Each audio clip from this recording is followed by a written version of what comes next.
et en polluant la baie de Hann, c'est tout l'écosystème qu'on tue. Tout à fait. C'est tout l'écosystème qu'on tue, c'est toute la respiration parce que xam nga le poumon vert mais de Dakar nii foofu la Hann la c'est le poumon vert boo bëggee am boo bëggee am oxygénation ak yu demee noonu wàññi feebar cutané yi wàññi yenn feebar respiratoire et tout il faut tout simplement nga am benn baie de Hann bu taxaw bu propre avec benn verdure boo xamante ne mu ngi foofu te loolu mooy dem ba di yéeg ba dem si ñaay yi ba di yéeg ba dem Diamniadio et on a raté tout ça. On a raté tout ça donc ça veut dire que boo bëggee tey te pour man la baie de Hann nga nekk je vais régler ça en un problème lu mu tudd nii te dugaluma ko dans le cadre d'un projet global de Dakar. Je n'ai rien réglé du tout et peut-être pour moi c'est ça le grand problème qu'on n'arrive pas mooy que mënuñu ba léegi am benn vision globale pour la ville de Dakar quoi sinon on répète les mêmes erreurs. Alors Charles bu gisee noonu Papis absence d'état la wax dafa mel ni tey moom première partie comme deuxième partie l'état en prend parce que l'état est au début à la fin au centre sur les plans ça également c'est sur les terres partout l'état loolu dëgg il est partout man damay ñëwaat fin déjà damay arrêter je m'arrête déjà sur Mbacké oui pour def benn SOS est-ce que xam nga Mbacké mi ngi toog nii il est beaucoup plus utile au Sénégal dans le cadre de l'environnement qu'à la politique. Si. Je me le permets parce que c'est un constat et c'est sans aucun calcul. Et il était dans le sport aussi. Et je veux dire par là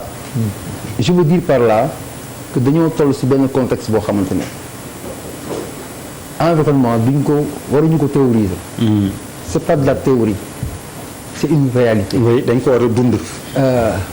Et pourquoi ma commencé par waruñu ko théorie boo xoolee dans notre organisation législative administrative et tout amul benn secteur booy dem te doo gis ñu inclure l'aspect environnemental même sur le transfert des compétences par rapport aux collectivités locales donc du président de la République ba si dernière administration bi toute la chaîne il y a la présence de la question environnementale mais on en est à l'état théorique.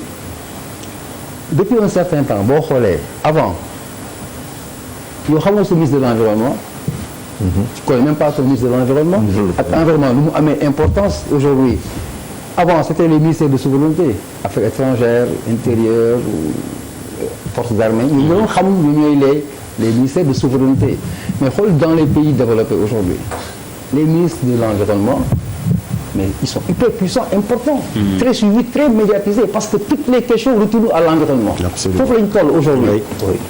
Et on ne le fait pas. Moo tax ma ne Mbacké, je ne demande pas de ne pas faire de la politique, mais Africains et les Sénégalais ont besoin de ça. Avoir par exemple un parti écologiste. Xool ce qui s'est passé, l'évolution aujourd'hui, même pour les Européens en Europe. Oui.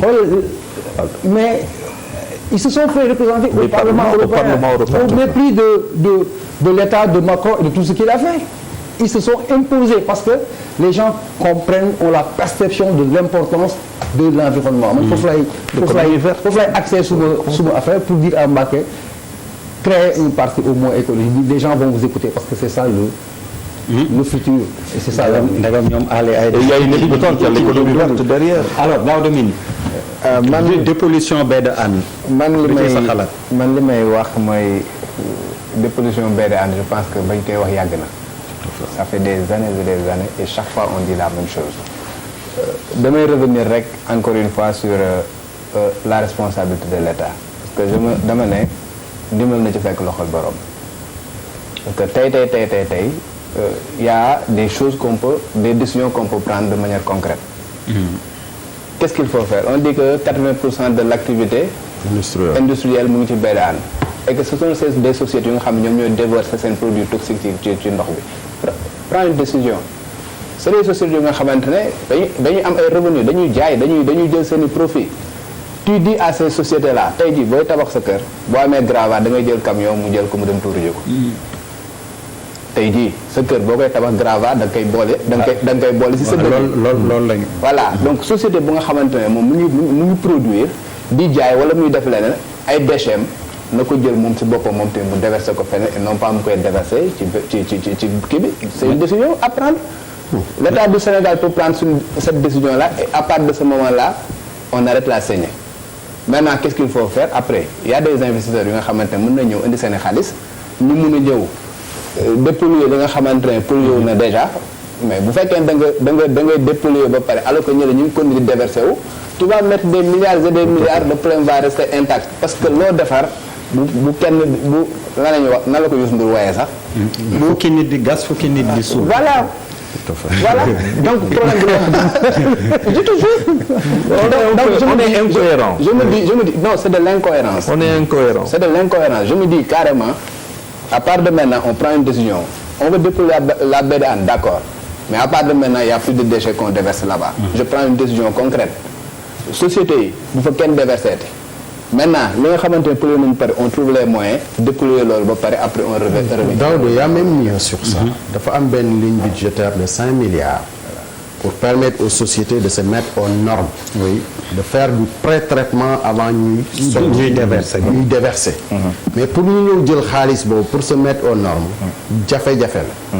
démb rek lañ leen mujjee woo. pour wax leen ni y a encore cette ligne de crédit qui est là depuis 5 ans. mais qu'elle n'utilise pas. parce que étude bi bu ñu gëstoo dañoo ko entreprise yi nekk sur la baie de Hann dañu màgget. c'est de vieilles industries. ñoom nag dañu ragal investir pour se mettre aux normes. Oui. mais ñun population bi dañu nekk dans un pays bu nga xam ni le droit à un environnement sain et dans notre constitution c'est l'article 8. Oui. ñu dem modification de la constitution d'une manière référendaire andi les points 25.1 25.2 et 25.3 qui toutes ces modifications ont trait à l'environnement mais malheureusement jàpp si moo doy waar mais dem am nañ ay avancées significatives am na yu ñu teg. war ko mottali. d'accord di nga ñu ko expliquer léegi parce que dañ la laaj. Moi, je sens un grand rapprochement Idrissa Seck Macky Sall quoi mais. non vous êtes bon quoi. Charles le thème n'est pas politique s'il te plaît. oui indiwul casquette politique tey. c'est la rapprochement quoi. non s'il te plaît. dafa neex de. bàyyil tooñ. alors Malal c'est mon partenaire. Malal déjà di indi bindukaay delloo ma sama bindukaay awaluma la. dépollution baie de Hann yéen si foire au problème bokk na ci